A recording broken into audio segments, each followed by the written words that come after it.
pick one sewing skill that I would teach people, it would be the way to sew on a button.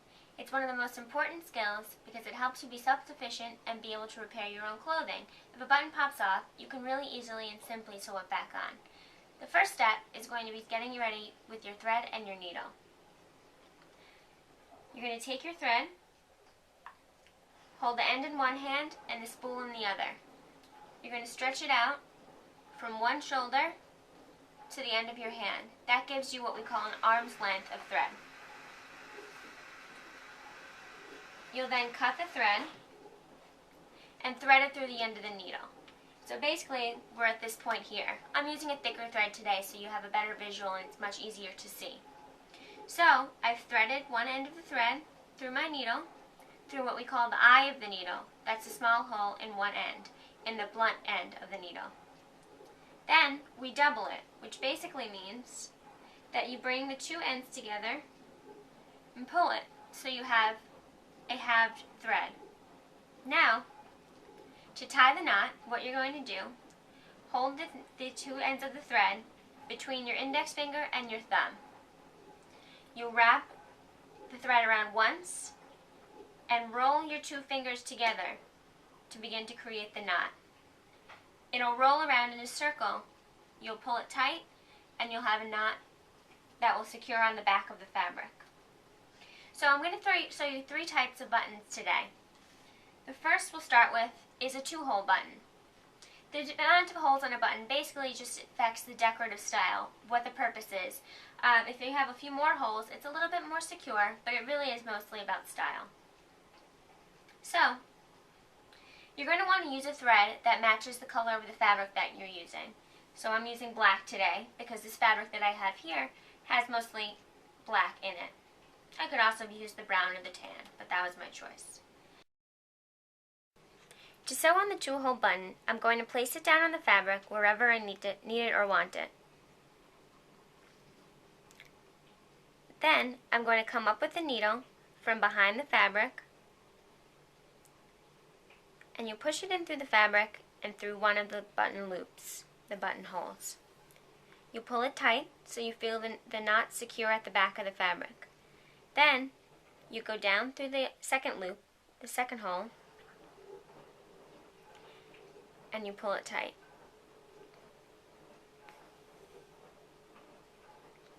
Next, you repeat that step. You come up from the back, through the top button hole, pull, down through the bottom buttonhole, and pull. You're going to want to do that about 6 times. That makes the button secure and tight on the fabric. Having the thread doubled, as I showed you before, also helps with that. It makes more thread there, therefore making it more secure on the garment. So, you'll do that about 4 more times to equal 6. Now, I'll flip it over and show you how to finish it. You see this loop that we've created by going through the top and the bottom buttonholes? We're going to take the needle through that loop, which creates kind of like another loop here, another circular loop of the fabric. Pull a little more, take the needle through that loop, and pull it tight, creating a knot and securing the button on. Then, all you need to do is cut the thread off, and your button is secured.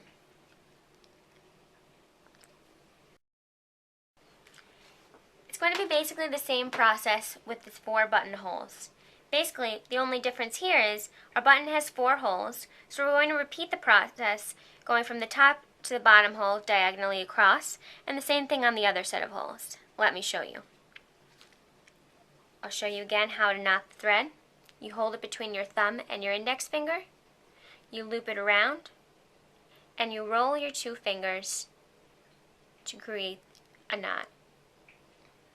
Pull out the end and pull to tighten. Again, we take the button and place it where we need it on the fabric.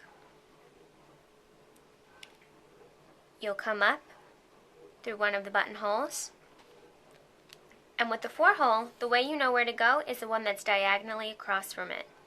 So one right across. So it's going to end up with kind of like an X shape, which you'll see later. Same process, up through the top hole, down through the bottom. Come up through the back, up through the top hole, down through the bottom.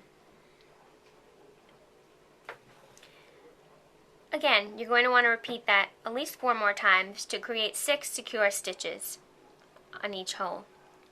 So, now we're going to go to the opposite hole, from here to here. I'll come up from the back, same process. Sometimes you have to poke around in the back to find that hole, but that's no problem. Then you come down through the crisscross opposite side. Again. Up from the back. And down across from it. So here's that X that I was talking about. Just like that, a crisscross. And that makes it so the button is nice and secure from all 4 sections. Again, to make the knot, we go through one of the loops that we've created in the back. We have an oval loop here. You take your needle through the loop and pull to secure. You'll cut the threads. You can also cut that thread from the original knot. And we have our 4-hole button.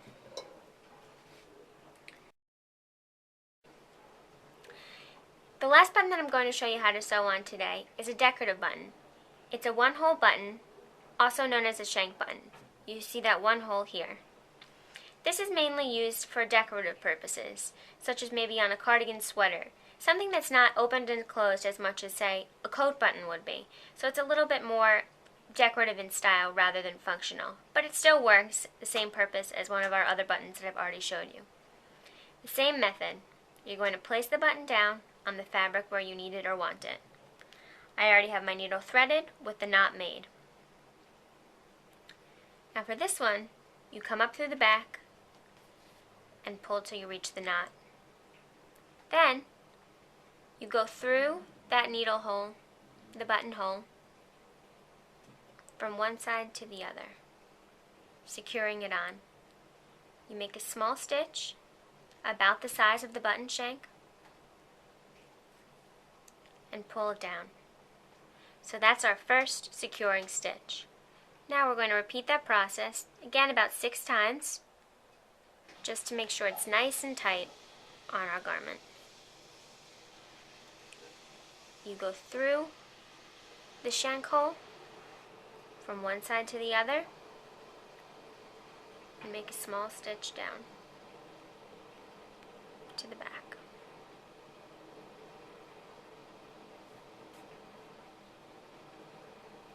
So again, repeat it 4 more times to get 6 stitches made. I'll take it through the sewn loop.